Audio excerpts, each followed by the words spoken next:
여러분, 지금 이 순간 주식 앱을 열어보셨습니까? 아마 많은 분들이 빨간 숫자들을 보면서 뭔가 잘못됐다는 느낌, 혹은 뭔가 큰 게 오고 있다는 묘한 불안감을 느끼고 계실 겁니다. 오늘 저는 여러분에게 그 불안의 정체가 무엇인지, 그리고 정말 중요한 질문인 왜 어떤 사람들은 이 폭락장에서 오히려 부자가 되는가에 대해 아무도 가르쳐주지 않는 진실을 이야기하려 합니다. 잠깐요. 혹시 여러분은 지금 주식과 부동산 중 어느 쪽이 더 무섭게 느껴지십니까? 댓글에 솔직하게 남겨주세요. 이 질문이 오늘 영상의 핵심과 연결됩니다. 먼저 현실부터 직시해야 합니다. 저는 오늘 위로의 말을 드리러 온 게 아닙니다. 데이터를 가지고 온 겁니다. 지금 글로벌 금융시장의 구조적 지형이 바뀌고 있습니다. 한국은행은 2026년 2월 6번째 연속회의에서 기준금리를 2.5%로 동결했습니다. 금리를 내릴 여지가 생겼는데도 왜 내리지 못하는 걸까요? 이유는 간단합니다. 내리면 가계부채가 폭발하고 안 내리면 경기가 죽습니다. 이창용 한국은행 총재가 취임 후 3년간 가장 신경 쓴 게 가계부채 문제라고 직접 언급했을 정도입니다. 현재 한국 가계부채는 GDP 대비 약 89.7% 수준입니다. 숫자가 와닿지 않으시나요? 한국 경제 전체가 1년 동안 만들어내는 부가가치의 거의 90%에 달하는 빚을 우리 가계가 지고 있다는 뜻입니다. 여기에 전세 보증금을 포함하면 사실상 GDP를 훨씬 상회한다는 분석도 있습니다. 여기서 끝이 아닙니다. 지금 원화는 16년 만에 최저 수준 근처에서 움직이고 있습니다. 왜 원화가 이렇게 약해졌냐고요? 미국과의 금리 역전이 역대 최장 기간인 42개월 넘게 이어지면서 달러를 가진 투자자들이 굳이 원화로 바꿀 이유가 없어진 겁니다. 한국 돈의 가치가 떨어진다는 건 여러분 지갑 속의 돈이 국제적으로 점점 가벼워지고 있다는 뜻입니다. 수입 물가는 오르고 서민들의 실질 구매력은 줄어드는 구조입니다. 글로벌 상황도 심상치 않습니다. S&P 500의 선행 주가 수익 비율은 22에서 23배 수준으로 지난 40년 역사에서 상위 5% 안에 드는 높은 밸류에이션입니다. 슐러 CAP 지수는 38 수준으로 과거 이 수치가 이 정도였을 때는 이후 10년 수익률이 대체로 평균 이하였습니다. 닷컴 버블, 2020년 팬데믹 직후 유동성 장세 외에는 이 수준이 유지된 경우가 없었습니다. 쉽게 말씀드리면 시장이 비싸다는 얘기고 비싼 시장은 충격에 훨씬 취약합니다. 그런데 여기서 정말 소름 돋는 장면이 하나 있습니다. 시장이 이렇게 과열됐던 2024년과 2025년, 투자의 현인 워런 버핏은 정확히 반대 방향으로 움직였습니다. 버크셔 해서웨이는 2025년 3분기 기준 현금 보유액이 무려 3,820억 달러, 우리 돈으로 약 546조 원을 기록했습니다. 이는 사상 최대치입니다. 12분기 연속으로 주식을 순매도했습니다.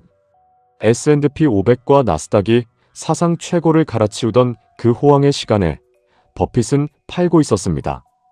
이 현금을 연 45% 수익을 주는 미국 단기 국채의 집중 투자에 연간 이자 수익만 약 200억 달러, 26조 원 이상을 챙기고 있었습니다.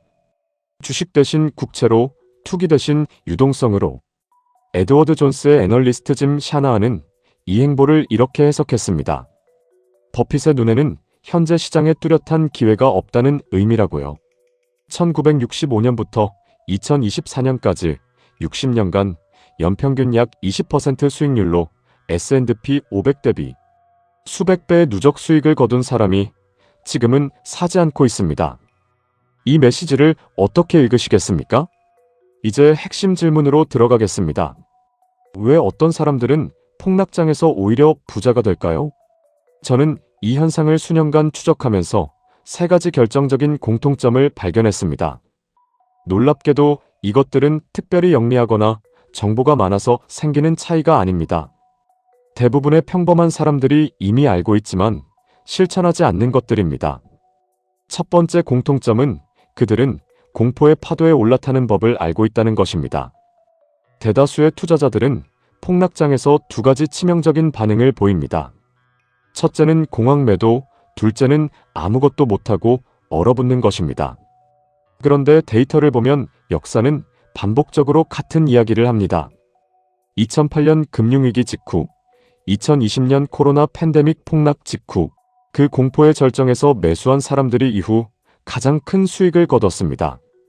피터 린치는 1972년에서 1974년 폭락장에서 타코벨 주식이 14달러에서 1달러까지 폭락하는 동안 오히려 주식을 계속 사모았습니다. 많은 사람들이 그를 비웃었지만 그 이후의 결과는 여러분이 아시는 그대로입니다. 그런데 여기서 중요한 게 있습니다. 린치나 버핏 같은 사람들이 폭락장에서 살 수 있었던 이유가 뭘까요? 그냥 용감해서? 아니면 배짱이 두둑해서? 아닙니다. 답은 간단합니다. 현금이 있었기 때문입니다. 살 수 있는 능력, 즉 유동성을 미리 확보해 두었기 때문입니다. 폭락장에서 부자가 되는 사람들의 첫 번째 공통점은 평소에 현금 비중을 유지한다는 것입니다. 이게 얼마나 어려운 일인지 아십니까? 시장이 오를 때 현금을 들고 있으면 바보 소리 듣습니다. 주변 사람들이 다 벌고 있는데 내 통장 잔고만 그대로입니다. 심리적으로 엄청난 압박이 옵니다. 그러나 그 압박을 견딘 사람만이 시장이 무너질 때 방아쇠를 당길 수 있습니다.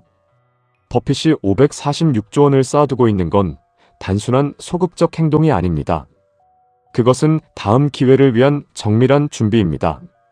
그는 적절한 기회가 오면 1000억 달러 투자도 마다하지 않겠다고 직접 말했습니다. 여러분이 지금 당장 할 수 있는 가장 중요한 행동 중 하나는 본인의 포트폴리오에서 현금 비중이 얼마인지 확인하는 것입니다. 투자 전문가들 사이에서는 시장이 고평가 상태이고 불확실성이 높을 때 포트폴리오의 20에서 30%를 현금이나 현금성 자산으로 유지하라는 원칙이 있습니다. 이건 겁쟁이들의 이야기가 아닙니다. 이게 바로 버핏이 60년간 해온 방식입니다. 두 번째 공통점은 그들은 통화의 논리를 이해하고 있다는 것입니다. 이 부분은 많은 분들이 놓치는 부분입니다. 우리는 투자를 이야기할 때 주로 어떤 주식을 사야 하는지, 어느 지역 부동산이 오를지에 집중합니다. 그런데 폭락장에서 불을 늘린 사람들은 그것보다 훨씬 더 근본적인 질문을 합니다. 내가 자산을 어느 통화로 보유하느냐는 질문입니다. 지금 원화가 16년 만에 최저 수준 근처에 있다는 걸 다시 생각해 보십시오. 이 상황에서 원화로만 자산을 보유하고 있는 사람과 달러, 자산을 일정 부분 보유하고 있는 사람은 같은 한국인이지만 전혀 다른 경험을 하고 있습니다. 달러 자산을 가진 사람은 원화 약세 자체가 이익이 됩니다. 폭락장에서 일반적으로 달러 가치는 오르고 원화는 약해지는 경향이 있습니다. 이른바 달러 스마일 커브라는 현상인데 미국 경제가 호황일 때도 반대로 글로벌 위기로 불황일 때도 달러 가치는 오른다는 것입니다. 실제로 글로벌 자산운용사 PIMCO는 2026년 투자 전략 보고서에서 다양한 지역과 통화에 걸친 분산 투자가 포트폴리오를 강화하는 동시에 차별화된 수익원을 확보할 수 있는 효과적인 방법이라고 명시했습니다. 러셀 인베스트먼트도 2026년 전망에서 글로벌 자본 흐름의 심층적 변화가 가속화되고 있다며 투자자들에게 단순히 한 시장에 의존하지 말 것을 경고했습니다. 여기서 여러분에게 물어보겠습니다.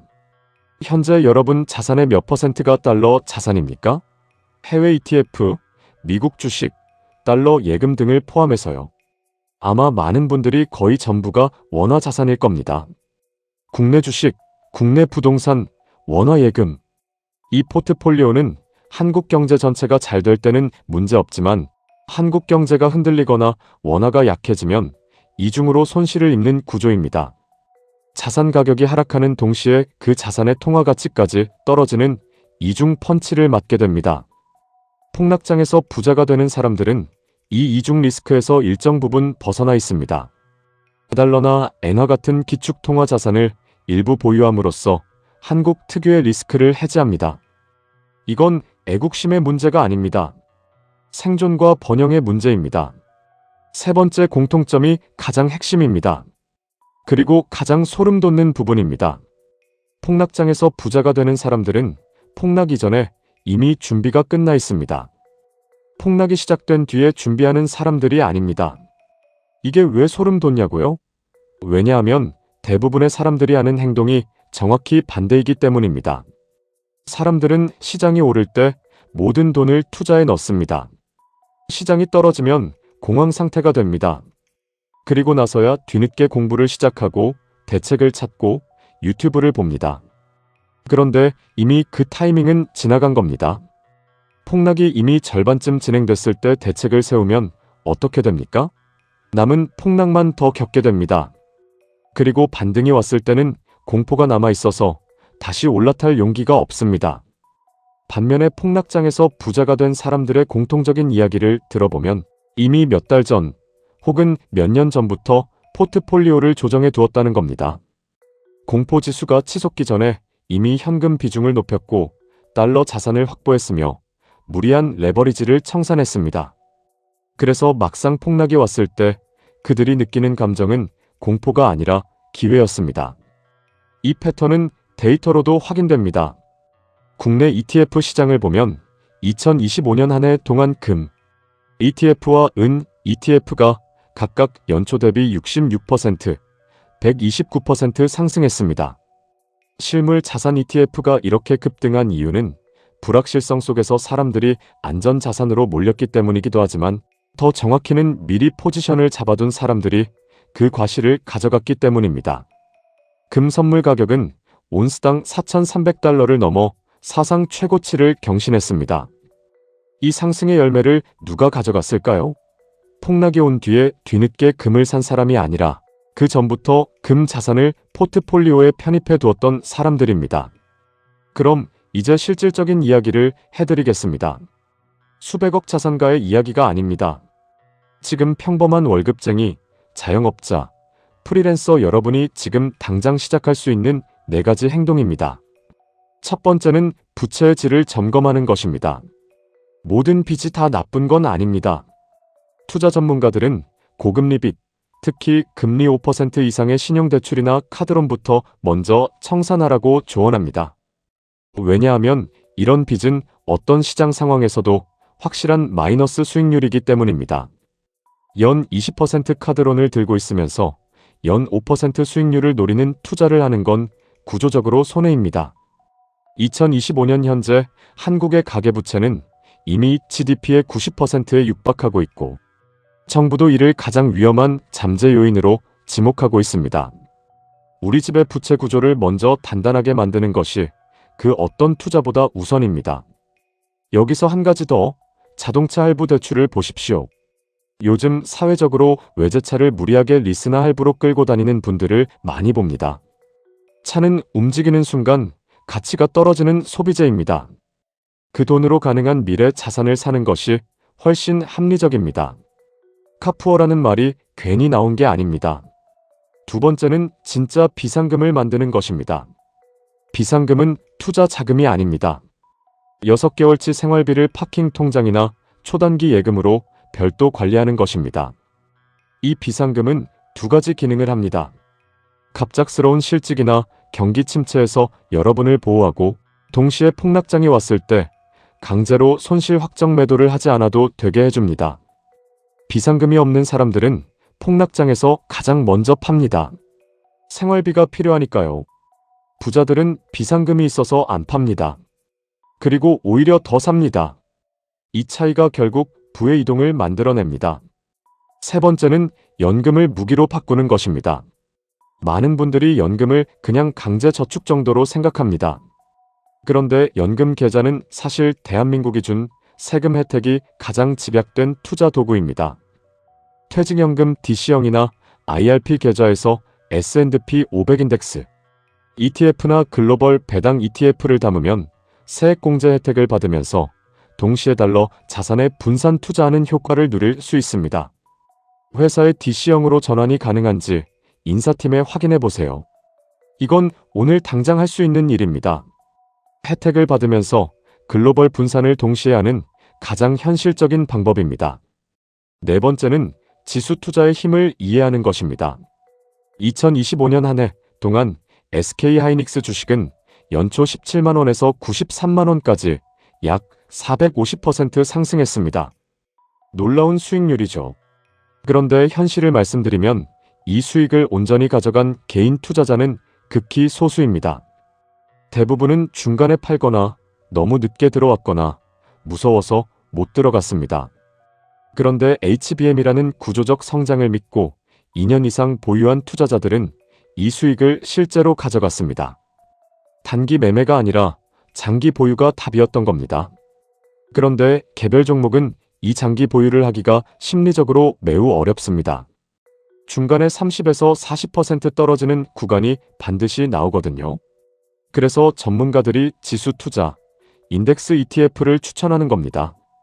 S&P 500 ETF는 애플, 마이크로소프트, 엔비디아, 구글 등 전 세계에서 가장 강한 기업들이 자동으로 교체되며 담기는 구조입니다. 폭락이 오면 물타기를 하고 상승하면 천천히 이익을 실현하는 달러 코스트, 에버리징 전략과 함께 사용하면 더욱 효과적입니다. KB자산운용은 2026년 전망에서 AI 모멘텀, 지속과 함께 미국과 일본 시장을 유망하게 보고 있다고 밝혔습니다. 여기서 주목할 점은 미국 배당주에 대한 부분인데 유진투자증권 강송철 애널리스트는 그동안 시장에서 주목받지 못한 배당주 비중을 늘리는 방향으로 전략 수정을 고려할 만하다고 조언했습니다. 배당주는 시장이 떨어질 때 방어막이 되면서 동시에 현금 흐름을 만들어줍니다. 배당 수익률 35% 이상의 우량 배당주는 폭락장에서도 숨을 쉴 수 있게 해주는 자산입니다. 이 네 가지를 다시 정리해드립니다. 첫째, 고금리 부채부터 청산해서 부채의 질을 개선하세요.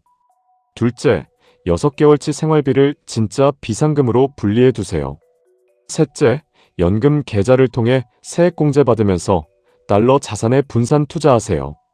넷째, 장기 인덱스 투자와 배당 자산으로 폭락장을 버티는 구조를 만드세요. 이쯤에서 여러분께 제가 드리고 싶은 가장 중요한 프레임 전환을 말씀드리겠습니다.